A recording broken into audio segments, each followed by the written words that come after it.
Kasagsagan ng nagbukas kahapon sa Cebu ang ika-51 International Eucharistic Congress. Ang kinatawan ng Santo Papa, bumilib daw ng husto sa pananampalataya ng mga Pinoy. Nasa gitna ng aksyon, Simon Gualvez. Mala United Nation ay pinarada mga watawat ng 72 bansa na pinanggalingan ng mahigit 12,000 pilgrims at delegates para sa ika-51 International Eucharistic Congress na dinaos sa Cebu. Sinimulan ng programa sa isang banal na misa na pinangunahan ni Charles Maung Cardinal Bo na kinatawan ng Santo Papa sa pagdiriwang. At kahit tubong Myanmar, nakipagkulitan pa si Cardinal Bo sa kanyang pagbati sa publiko habang nagtatagalog. Ako ay masaya na makarating dito sa Cebu. Kayong lahat ay mahal ng Santo Padre.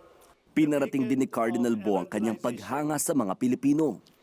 In some parts of the world, Catholicism means Filipino presence. Philippines has the inevitable title of being the disaster capital of the world. But time and again, you have proved your resilience, your faith rising from all challenges. Nakapaloob din sa misa ang pagdalo ng libo-libo mga pare at obispo, maging ang pagbabasa ng isang bulag gamit ang braille para sa second reading.